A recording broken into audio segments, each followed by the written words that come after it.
Frame ही complete होगा, क्योंकि data frame में अभी काफ़ी पोर्शन बाकी है। ठीक है, तो डेटा फ्रेम तक पूरा आएगा, पाइपलोट नहीं आएगा। पाइपलोट अपन यूनिट टेस्ट के बाद में स्टार्ट करेंगे। ठीक है, तो आपके लगभग सीरीज और डेटा फ्रेम पूरा आएगा। मतलब एनसीईआरटी की बात करें तो चैप्टर नंबर 2 है वो पूरा आएगा, और सुमिता अरोड़ा वाली बुक की बात करें तो शायद फर्स्ट चैप्टर है। ठीक है, तो ज़्यादातर बच्चों के पास एनसीईआरटी है, तो चैप्टर नंबर 2 है जिसमें डेटा फ्रेम और पांडास सीरीज के बारे में सब कुछ बताया हुआ है। वो चैप्टर आप करना है, और आप मेरी पीपीटी जो हैं पीडीएफ मैंने माइक्रोसॉफ्ट पेंट में डाली हैं क्लास पीपीटीज में, उनको आप लोग देख लेना, अच्छे से रिवाइज कर लेना, तो आप लोग आसानी से कर पाओगे। और ऑब्जेक्टिव टाइप क्वेश्चन रहेगा, ज़्यादा डिफिकल्ट नहीं रहेगा। ऑब्जेक्टिव रहेगा, फिल इन ब्लैंक रहेगा। ठीक है, स्मॉल आंसर रहेगा। ठीक है, तो और हाँ, और क्या नाम है, कोडिंग का भी 1-2 क्वेश्चन मैं दूंगा भाई। डेटा फ्रेम कैसे बनाते हैं उसका कोड लिखिए, आपको टाइप करके देना पड़ेगा उसका आंसर। ठीक है, तो डेटा फ्रेम बनाने के तरीके से आपको ये क्वेश्चन देखने को मिलेगा, क्योंकि बोर्ड एग्जाम में ऐसे आता है। तो लेकिन ध्यान रखना, ये कई बच्चे क्या कॉपी पेस्ट करते हैं, नेट पे से जाके पूरा पेज ही कॉपी पेस्ट कर देते हैं उसके आंसर के अंदर। ऐसा नहीं करना है, खुद से लिखना है। ठीक है, कई बच्चों को पता ही नहीं होता है, वो कॉपी पेस्ट कर देते हैं गूगल पे सर्च करके, तो ऐसे नहीं करना है। This is bad experience. मैंने लास्ट ईयर आप लोगों को जो टेस्ट थे उनमें देखा है, कई बच्चे ऐसे ही कर देते थे। तो आंसर लिखिए, क्योंकि 3 या 4 लाइन का आंसर होता है, इसमें ज़्यादा बड़ा आंसर नहीं होता है। ठीक है, ओके, तो आज अपन देखते हैं, ये देखिए नया डेटा फ्रेम आप लोगों को बना बनाया मिलेगा पहले से, और उसके अंदर आपको बोलेगा कि नया कॉलम ऐड करिए, नया रो ऐड करिए। एमसीक्यू बेस्ड क्वेश्चन आता है इसमें जनरली, आपको मैंने दिखाया था सैम्पल पेपर में। इस पे MCQ based question, which one of the following will be the correct syntax to add this data as a new column. तो आपको 4 ऑप्शन देगा, A B C D, which one of the correct. ठीक है, तो आप लोगों को यदि ये सिंटैक्स में जो आपको पढ़ा रहा हूँ ये पता है, ढंग से याद है और अच्छे से पता है, तो आप लोग आंसर सही कर पाएंगे ABCD वाले में से चूज करके। ठीक है, अदरवाइज आपको क्या होगा, वहाँ पे कन्फ्यूजन हो जाएगा कि कौन सा सही है कौन सा गलत है। ठीक है, तो इस तरीके से आपको थोड़ा सा देखना है। ओके, अब देखिए, सबसे पहले ऐड करना, डेटा फ्रेम में नया कॉलम ऐड करने का क्या मतलब होता है। जैसे एक्सेल शीट में आप लोग जाके नया कॉलम ऐड करते हो ना, एक्सेल शीट कैसी होती है, इस तरीके से होती है। जैसे ये 3 कॉलम बना दिए किसी ने एक्सेल शीट में, नेम, एज, क्लास। अब आपको बोला कि एक मार्क्स नाम का और बनाना है, तो आप लोग क्या करते हो, यहाँ पे नया कॉलम का नाम लिख देते हो और उसमें डाटा एंटर कर देते हो उसके सामने। एक्सेल में ऐसे ही बनाते हो आप लोग, तो डेटा फ्रेम में भी ऐसे ही बनाते हैं। डेटा फ्रेम में क्या करना पड़ता है, बस एक्सेल में आप डायरेक्टली लिख देते हो, यहाँ पे आपको कोडिंग लिखनी पड़ती है। ठीक है, तो यहाँ पे जैसे आप लोगों को एक जेंडर नाम से कॉलम ऐड करना है, तो ये जेंडर नाम से, जैसे इसका मेल है, ये जैसे मेल है, फीमेल है, मेल है, इस तरीके से डेटा फ्रेम पहले से बनी हुई है। डेटा फ्रेम की नया डेटा फ्रेम क्रिएट करने का कोड मत लिख देना कहीं आप लोग, नया डेटा फ्रेम क्रिएट करने का कोड लिख दो, नेम, क्लास, एज, मार्क्स और जेंडर भी ऐड कर दो, वैसे नहीं करना है। ठीक है, डेटा फ्रेम आपका बना हुआ है, ज्यूम करिए, और उस डेटा फ्रेम के अंदर आपको नया कॉलम ऐड करना है, जेंडर। ठीक है, तो वो कैसे ऐड करेंगे उसकी बात अपन कर रहे हैं यहाँ पे। ठीक है, कई बच्चे क्या दिमाग लगा रहे होंगे, अभी कई बच्चे ये दिमाग लगा रहे होंगे कि ये जैसे डेटा फ्रेम बनी हुई है तो मैं तो सर एक नई डिक्शनरी बनाऊंगा और उसमें नेम दोबारा से सारे कॉलम वापस ऐड कर दूंगा, इस तरीके से कई बच्चों के दिमाग में ये आ रहा होगा ये सॉल्यूशन। ठीक है, ये इसलिए आ रहा होगा क्योंकि आप लोगों को अभी इतना ही पता है, तो एग्जिस्टिंग सॉल्यूशन के अकॉर्डिंग आपको इतना ये दिमाग में आया होगा जरूर। जेंडर, इस तरीके से मैं जेंडर ऐड कर दूंगा, दोबारा से डेटा फ्रेम बना दूंगा, ऐसा नहीं करना है। ठीक है, यहाँ तक कि डेटा फ्रेम ऑलरेडी बनी हुई है, आपको उसके अंदर ही जेंडर नाम से नया कॉलम ऐड करना है, तो वो डायरेक्ट ऐड हो जाता है, आपको दोबारा से डेटा फ्रेम बनाने की जरूरत नहीं है। ठीक है, तो इसलिए ये तरीका बताया गया है कि how to add new column in a data frame. अब देखिए,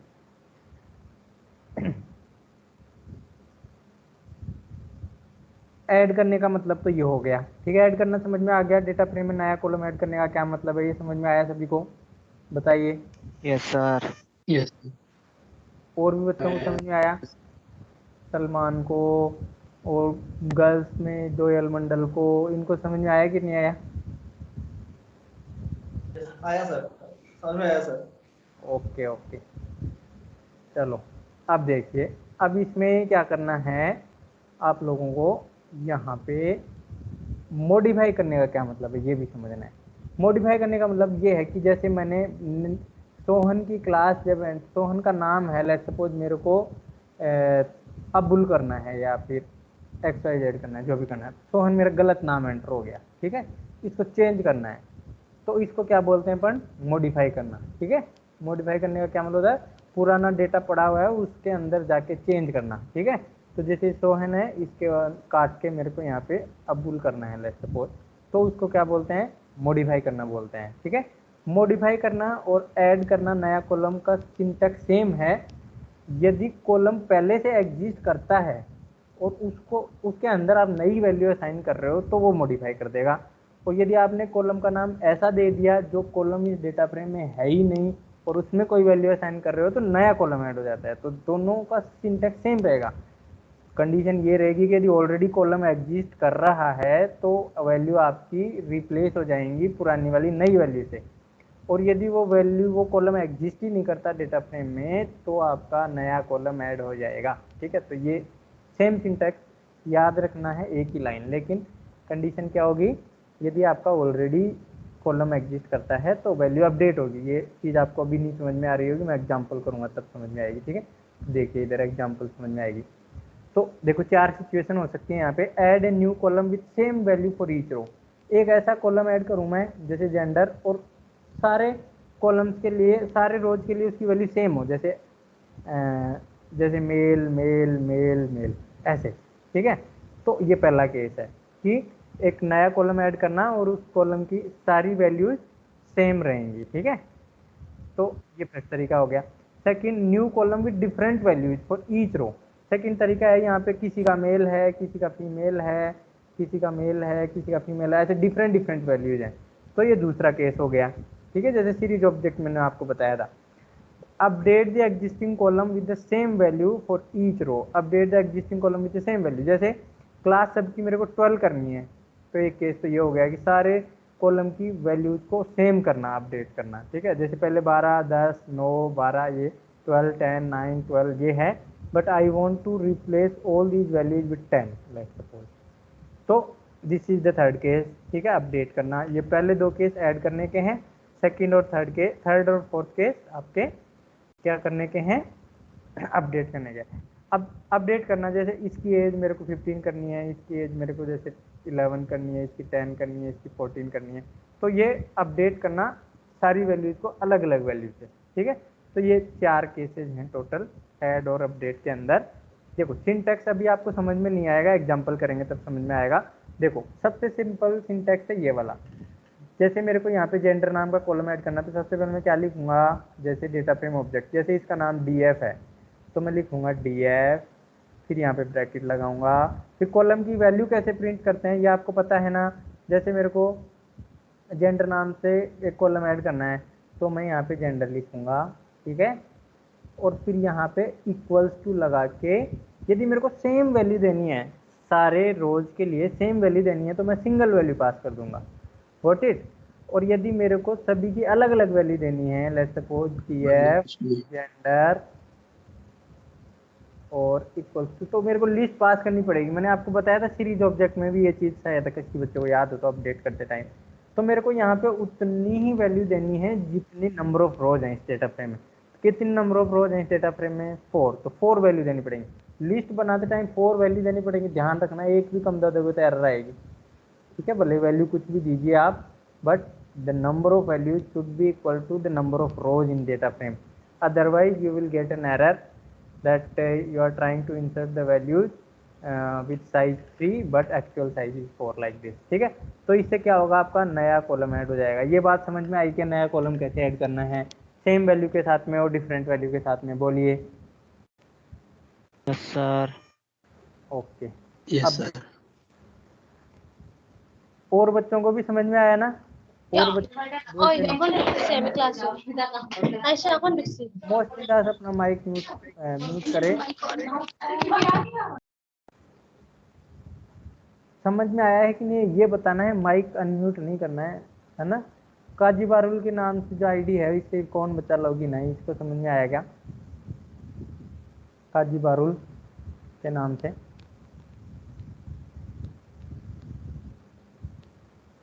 बताइए। नहीं है शायद ये बच्चा।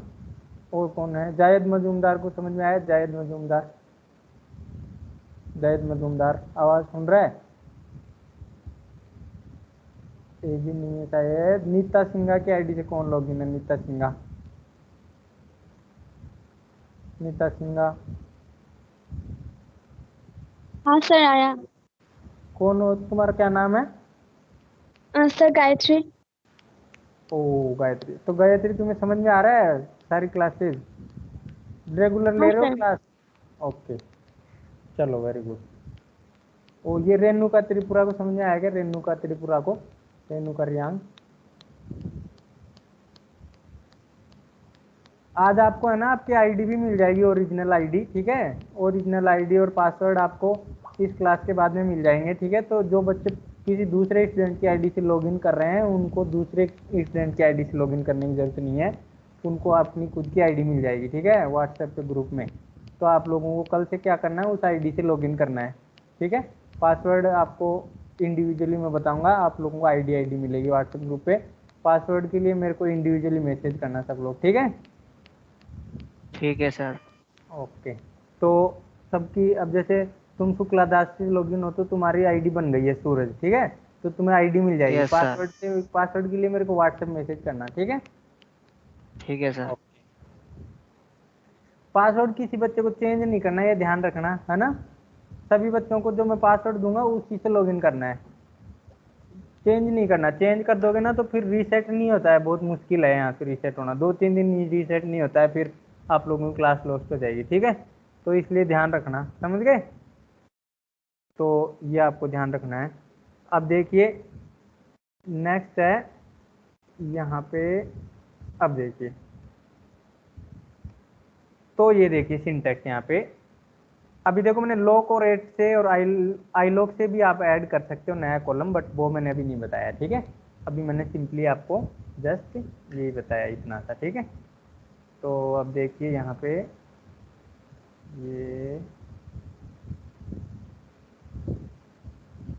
ये देखिए। अब मेरे को लेट सपोज क्या करना है, एक स्क्रीन में पीछे चलता हूँ वाली पे। ये तो मेरे को ऐड करने का तरीका पता चल गया।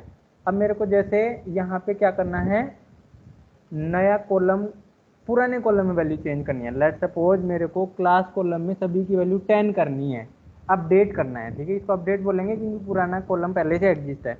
तो पहले देखो ये सेम ही सिंटैक्स रहेगा, df, फिर मैं क्या लिखूंगा यहाँ पे, क्लास, क्लास लिखूंगा और उसके बाद में यहाँ पे 10। तो इससे क्या होगा मेरे, अब देखो ये सिंटैक्स सेम ही सिंटैक्स नया कॉलम ऐड करने का काम आ रहा है, सेम ही सिंटैक्स अपडेट करने का काम आ रहा है। डिफरेंस क्या है बताइए? कब ये अपडेट करेगा, कब ये नया कॉलम ऐड करेगा, बोलिए? डिफरेंस ये है कि सर वो पुराना है ना सर क्लास, मतलब जो पुराना हाँ वैल्यू है वही पास कर दिया और उसमें सर नया वैल्यू पास किया। हाँ, ये देखना है कि पहले से यदि कॉलम एग्जिस्ट करता है तो नया कॉलम ऐड नहीं होगा, ध्यान रखना, तब आपका पुराने कॉलम में वैल्यू चेंज होगी। और यदि आपने ऐसा कॉलम का नाम दे दिया यहाँ पे जिस कॉलम की वैल्यू ऑलरेडी एग्जिस्ट नहीं करती है, मतलब कॉलम ही नहीं एग्जिस्ट करता डेटा फ्रेम में, वो कॉलम का नाम यहाँ दे दोगे इस सिंटैक्स में, तो नया कॉलम ऐड हो जाएगा, ठीक है? तो यही डिफरेंस है, सिंटैक्स सेम है। ये सेम वैल्यू के लिए इसमें भी ऐसा करते थे, इसमें भी ऐसा। अब सबकी वैल्यू अलग अलग करनी है, जैसे किसी की, जैसे एज में आपको सबकी वैल्यू अलग अलग करनी है, 15, 11, 10, 14, तो उसमें केस में भी क्या करना है, df एज, और फिर यहाँ पे क्या करना है, लिस्ट पास करनी है, 15, 11, उसके बाद में 10, के बाद में 14, इस तरीके। तो इससे क्या होगा, एज नाम से ऑलरेडी कॉलम है, तो यहाँ पे फिर आपकी वैल्यू ऐड, मतलब यहाँ पे क्या हो जाएंगी वैल्यू आप लोगों की, सारी की सारी वैल्यू अपडेट हो जाएंगी अलग अलग वैल्यू के साथ में। 14 की जगह 15 हो जाएगा, 11 हो जाएगा, 10 हो जाएगा, 14 हो जाएगा। तो ये है सिंटैक्स, ये सबसे सिंपल सिंटैक्स है, आप ये ही सिंटैक्स याद रखिए, this is the simplest syntax, ठीक है? बुक एग्जाम में क्वेश्चन आएगा तो ये नहीं पूछेगा कि इस तरीके से आप कॉलम ऐड करिए, ठीक है? आपको ये वाला तरीका याद रखना है।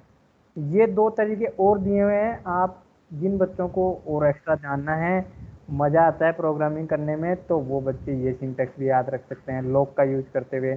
और जिन बच्चों को मतलब ज़्यादा याद नहीं रखना है, ओनली ये वाला मतलब इतना याद रखना है कि ऐड कॉलम कैसे करते हैं और पुराने कॉलम में वैल्यू कैसे चेंज करते हैं, तो उसके लिए ज़्यादा एफर्ट नहीं लगाना, उसको ये सिंटैक्स याद रखिए। इस सिंटैक्स से भी आपको काम चल जाएगा। सीबीएसई में आप लोगों को ये नहीं पूछेगा कि आप इस सिंटैक्स से कॉलम ऐड करिए, आपको सिंपल ये सिंटैक्स से हो जाएगा काम, ठीक है। बट हाँ, पता होना चाहिए, पता रहेगा तो आप लोगों से मान लो कोई बाई चांस आ जाए तो आप लोग कर सकते हो, ठीक है। बट ये एक तरीका पता है तो मोर देन सफिशिएंट है आप लोगों के लिए। अब देखो, सेम काम लॉग से भी कर सकते हो, लॉग से भी करने में कोई ज़्यादा दिक्कत नहीं है। तो डेटा फ्रेम में एक्सेस कैसे करते हैं लॉग का यूज़ करते हुए, आप लोगों को समझ में आया हुआ है। df डॉट लॉग लगाते हैं और उसके बाद में यहाँ पे कोलन कोमा लगाते हैं, कॉलम का नाम, जैसे मेरे को जेंडर ऐड करना है तो बस यहाँ पे ये कर देना है, कोई दिक्कत नहीं है। जैसे सिंगल करना है तो मेल कर दीजिए, और लिस्ट पास करनी है तो लिस्ट पास कर दीजिए बस। क्योंकि इसीलिए मैंने लॉग आई लॉग पहले पढ़ाया है, क्योंकि यहाँ पे लॉग का सिंटैक्स है। लॉग में नया कॉलम कैसे ऐड करेंगे, कॉलम एक्सेस कैसे करते हैं लॉग में, कोलन कोमा लगा के फिर कॉलम का नाम, तो और इक्वल्स टू यहाँ पे अलग अलग करना है तो अलग अलग कर दीजिए। लेकिन अलग अलग करते टाइम ध्यान रखना है कि आप लोगों की जो लिस्ट है उसकी साइज है वो सेम होनी चाहिए, नंबर ऑफ रोज के, नंबर ऑफ रोज के इक्विवेलेंट होनी चाहिए। नंबर ऑफ रोज के इक्विवेलेंट नहीं होगी तो आप लोगों की दिक्कत आएगी। स्लिप की फैन बंद कर लीजिए, नहीं तो आपको दिक्कत आएगी। कर लो वो लास्ट वाले दो रहने देना, हाँ ये रहने, ओके हाँ बस बस। तो ये आप लोगों को याद रखना है इस तरीके से। तो लोग से कर सकते हैं, मेरे को नहीं लगता किसी बच्चे को दिक्कत आएगा, ठीक है, बहुत आसान है। ये याद रखने की जरूरत नहीं है, ये एक्स्ट्रा तरीके हैं, आपको याद रखने की जरूरत नहीं है। ये याद रख लीजिए और ये याद रख लीजिए बस, ठीक है। अब आइडियली में देखो करके दिखाता हूँ आप लोगों को, आइडियली में कैसे करेंगे इसको। आइडियली में करने के लिए आप लोगों को क्या करना है, आइडियली को ओपन करना है पहले। सर हाँ बोलिए। सर असाइन फंक्शन सर वो नया मतलब डाटा फ्रेम बना देता है ना सर। नया डेटा फ्रेम तो बनाएगा, बट हाँ आपका काम कर देगा, कॉलम नया कॉलम ऐड करके नया डेटा फ्रेम बना तो देता सर है। पुराना वाला में ऐड नहीं होगा ना सर। पुराने वाले में ऐड नहीं होगा इसमें, ये है प्रॉब्लम इसमें। सही बताया तुमने, नया वाले में पुराने वाले में ऐड नहीं होगा, ये नया वाला बना के दे देगा नया डेटा फ्रेम, और पुराने वाले में वैसे के वैसे रहेगा। तो ये आप लोगों को ज़्यादा मतलब थोड़ा क्यूरियस हो तो आप लोग कर सकते हो ये वाले तरीके भी ट्राई, बट हाँ आपके ये दो तरीकों से काम हो जाएगा मेनली।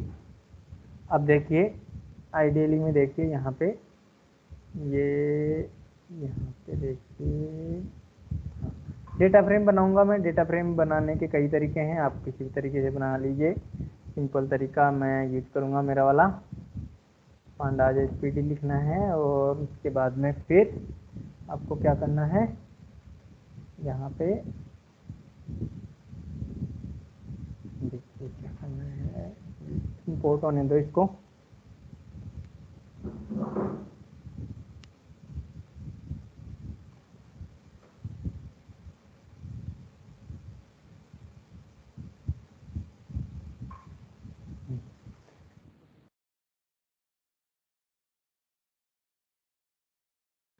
पहले नेम कॉलम है तो मैं नेम में अभी कुछ भी ले रहा हूँ मैं वैल्यू, ठीक है, ये एग्जांपल वाली वैल्यू नहीं लूँगा।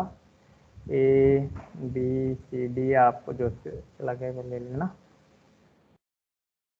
देन सी देन डी, ठीक है। तो ये आपको ले लेनी है वैल्यू।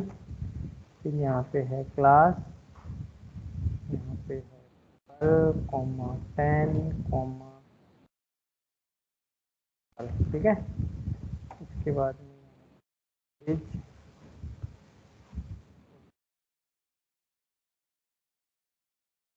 अरे प्रकाश जी, वो जो बिल है ना, वो क्या नाम है उसका, इसका हेडफोन वाला, दो भेजने ना अपने को, एक वाला वाला, तो इनके बिल आपके पास प्रिंट पड़े हैं क्या? हाँ फोटो कॉपी कर लेंगे, कहाँ से करेंगे फोटो कॉपी? ठीक, कर लेना, वो सुब्रा को दे दूंगा फिर मैं ना अभी। अच्छा, क्योंकि एक हेडफोन तो वहाँ से जाएगा 12 साइंस से, तो फिर 2 कहाँ है? 2 कहाँ है फिर? एक ही जाएगा फिर तो।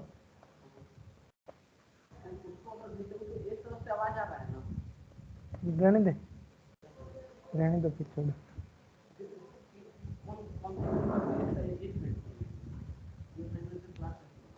छोड़ो फिर, रहने दो। अभी तो नए मंगाएंगे ना वैसे भी, छोड़ो वो एक ही भेज देते हैं ना वो वाला। पर उसका बिल पता नहीं है, 3-4 बिल ही भेज देना उसके साथ में, जो होगा वो देख ले। हाँ ऐसा वो आ गए थे प्रकाश जी। हाँ कौन सा एज? वो तो यार वहाँ से पता चलेगा, वो तो कहाँ से ढूंढेंगे अपन। अच्छा ठीक है ठीक है ठीक। हाँ समझ गया समझ गया समझ गया, ठीक है। 94.0 और यहाँ पे लिख देंगे 88.9 और यहाँ पे कर दीजिए और डेटा फ्रेम बन जाएगा pg डॉट डेटा फ्रेम और यहाँ पे डेटा फ्रेम बन गया। अब देखिए मेरे को यहाँ पे नया कॉलम ऐड करना है, जेंडर लेट्स सपोज, ठीक है। इस एग्जाम्पल के अकॉर्डिंग चलेंगे अपन। मेरे को नया कॉलम ऐड करना है स्ट्रीम, ठीक है, और सबकी वैल्यू कॉमर्स होगी। तो उस केस में क्या करना है, सभी बच्चों को पता चल गया होगा, df फिर यहाँ पे कॉलम का नाम stream equals to commerce. Loc से करना है तो इस तरीके से कर सकते हैं, असाइन से करना है तो इस तरीके से कर सकते हैं। आपको सिर्फ ये 2 तरीके याद रखने हैं, ये वाला और ये वाला, लॉग से और इससे, क्योंकि ये दोनों ईजी हैं, ठीक है। तो यहाँ पे मैं ऐड करूँगा तो क्या लिखूँगा, स्ट्रीम कॉलम ऐड करना है तो df फिर यहाँ पे स्ट्रीम, क्योंकि स्ट्रीम पहले से इसमें कॉलम है नहीं, इसे नया ऐड होगा। सबकी कॉमर्स स्ट्रीम करनी है तो मैं क्या करूँगा, इक्वल्स टू कॉमर्स लगा दूंगा, तो सबकी कॉमर्स हो जाएगी स्ट्रीम। देखिए अभी तो यहाँ पे डेटा फ्रेम में नया कॉलम ऐड हो गया, स्ट्रीम दिख रहा है सभी बच्चों को? ओके दिख रहा है सभी बच्चों को स्ट्रीम? Yes sir. हाँ तो अब देखिए, अब मेरे को यदि सबको अलग अलग वैल्यू देनी है तो अलग केस होगा। अलग अलग वैल्यू से करना है, जैसे सबकी, किसी की कॉमर्स है, किसी की साइंस है, किसी की कॉमर्स है, किसी की ह्यूमैनिटीज है, तो उस केस में मैं क्या लिस्ट पास कर दूंगा। और लिस्ट की साइज कितनी होगी, नंबर ऑफ रो जितना है। अब आपके एग्जाम में जो डेटा फ्रेम देगा उसमें नंबर ऑफ रो 3 भी हो सकती है, 4 भी हो सकती है, 5 भी हो सकती है। तो उस हिसाब से आपको इसको चेंज कर लेना है, ठीक है। ऐसे रटना नहीं है इसमें कि भाई सर ने 4 बताया तो 4 बार ही लिखूंगा मैं, तो ऐसे नहीं करना। वो आपको क्वेश्चन के अकॉर्डिंग चेंज करना पड़ेगा। जैसे अभी देखो स्ट्रीम, अब बताइए यहाँ पे मैं स्ट्रीम इक्वल टू लिस्ट पास करूंगा तो ये अपडेट करेगा कि ऐड करेगा, बोलिए? अपडेट करेगा करेगा सर। करेगा करेगा, क्योंकि स्ट्रीम नाम से कॉलम अपने ऑलरेडी ऐड कर दिया है, ठीक है। और ऑलरेडी यहाँ पे साइंस, लेट्स सपोज, तो अभी ये अपडेट कर देगा इन वैल्यूज को, ठीक है। Commerce, science, humanities, science. और यदि नया कॉलम ऐड करना है स्ट्रीम 2 नाम से तो नया कॉलम भी ऐड कर सकते हो स्ट्रीम 2 नाम से। जैसे नया कॉलम ऐड कर देता हूँ मैं, तो यहाँ पे देखो स्ट्रीम 2 नाम से नया कॉलम ऐड हो जाएगा। इसमें देखिए सभी की वैल्यू अलग अलग आ रही है, क्योंकि पहले वाले में अपन ने एक वैल्यू पास की थी इसलिए कॉमर्स आ रहा है, दूसरे स्ट्रीम 2 नाम के कॉलम में अपन ने अलग अलग पास किए हैं इसलिए अलग अलग आ रहा है, ठीक है। अब देखिए अपडेट करना है मेरे को, लेट्स सपोज इस स्ट्रीम की वैल्यू को मेरे को चेंज करना है, ठीक है, ऐसी वैल्यू से, ठीक है। तो मैं कैसे करूँगा, df डॉट स्ट्रीम, पुराने कॉलम का नाम लिख दूंगा मैं स्ट्रीम, और इसको मैं चेंज करना चाहूँगा। अब इसमें साइज सेम होनी चाहिए, कॉमर्स,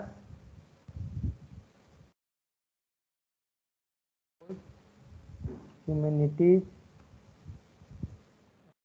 सपोज ये आ गया साइंस, इस तरीके से, ठीक है। तो ये आप लोगों को क्या हो जाएगा, इस कॉलम में वैल्यू चेंज हो जाएगा। अभी यहाँ पे साइज चेंज कर दोगे, तो 5 वैल्यूज पास कर दीजिए यहाँ पे, तो देखो एरर आ जाएगी।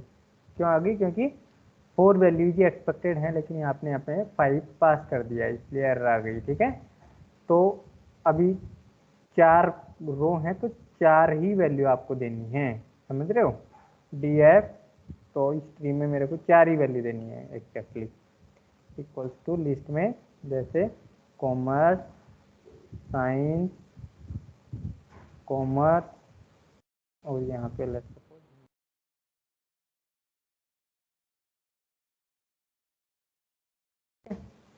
तो इस तरीके से आप लोग करेंगे तो आपका स्ट्रीम में वैल्यू देखो चेंज हो गया। स्ट्रीम कॉलम में पहले सेम वैल्यू थी, अभी अलग अलग आ गई, देख रहे हो, ऊपर सेम वैल्यू थी पहले, अभी अलग अलग आ गई है। ऐसे ही मेरे को लेट्स सपोज एज कॉलम की वैल्यू चेंज करनी है, सारी वैल्यू चेंज करनी है एज कॉलम की, तो df एज तो आप लोगों को ऐसे करना है, ये देखिए लिस्ट पास करनी है यहाँ पे, जैसे 10, 11, 12, 13 इस तरीके से करना है। तो ये देखिए DF के अंदर एज 10, 11, 12, 13 हो गया, पहले 14, 12, 11, 13 था।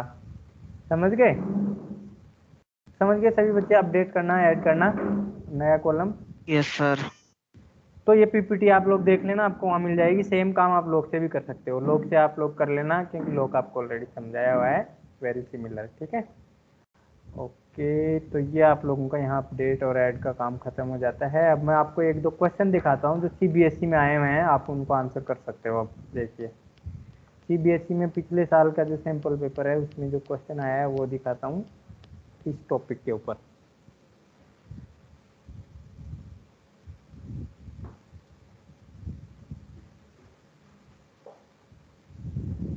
देखिए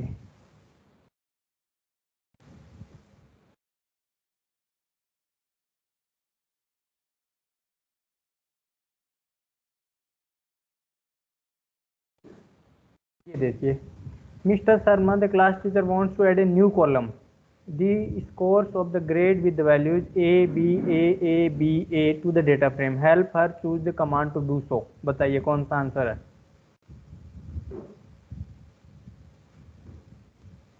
सर बी। ओके, और कोई बच्चा?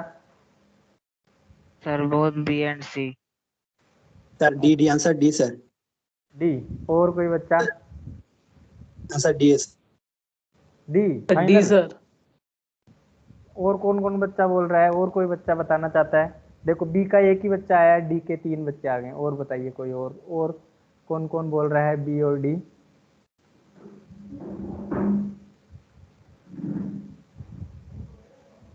अब बताइए, और कोई देना चाहता है इतना सजेशन, कौन सा आंसर है?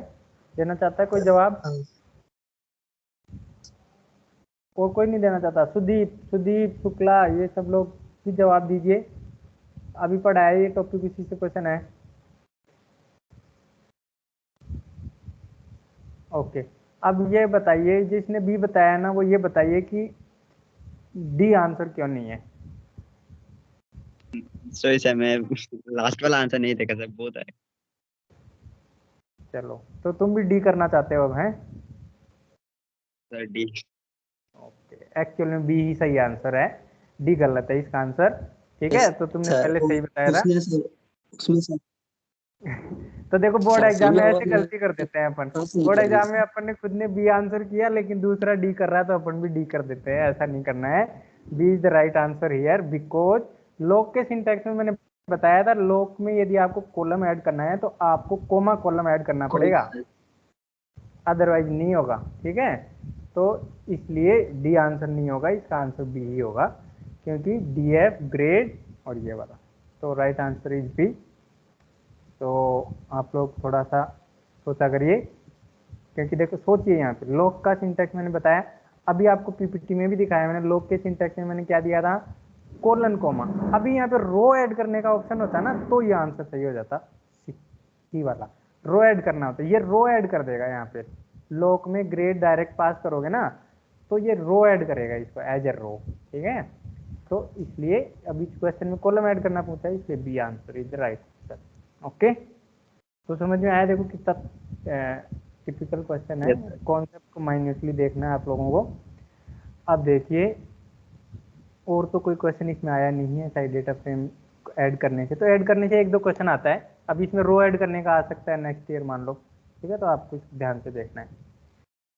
ओके, तो आज की क्लास में अपन इतना ही करेंगे। अब कल की क्लास में अपन और चीज़ें देखेंगे जो नई होंगी। ठीक है, कल की क्लास में अपन नया टॉपिक देखेंगे। देखो अपना कल की क्लास में अपन रो ऐड करना सीखेंगे, नया रो कैसे ऐड करते हैं, और फिर डिलीट करना सीखेंगे, रीनेम करना सीखेंगे। बस उसके साथ ही आपका डेटा फ्रेम ख़त्म हो जाएगा नेक्स्ट वीक। और फिर मैं मंडे ट्यूसडे को ही ख़त्म करवा दूंगा, आपको 3-4 दिन पढ़ने का भी टाइम मिल जाएगा।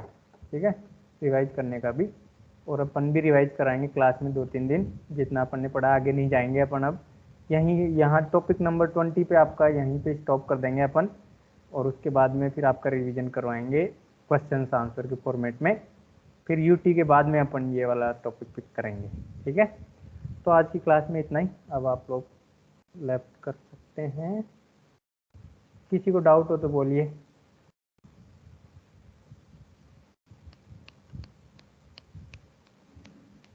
सर हाँ बोलो। सर आईपी का जो आपने जो नोट्स दिया है ना वो सर कॉपी मेंटेन करेंगे क्या, वो सब प्रिंट आउट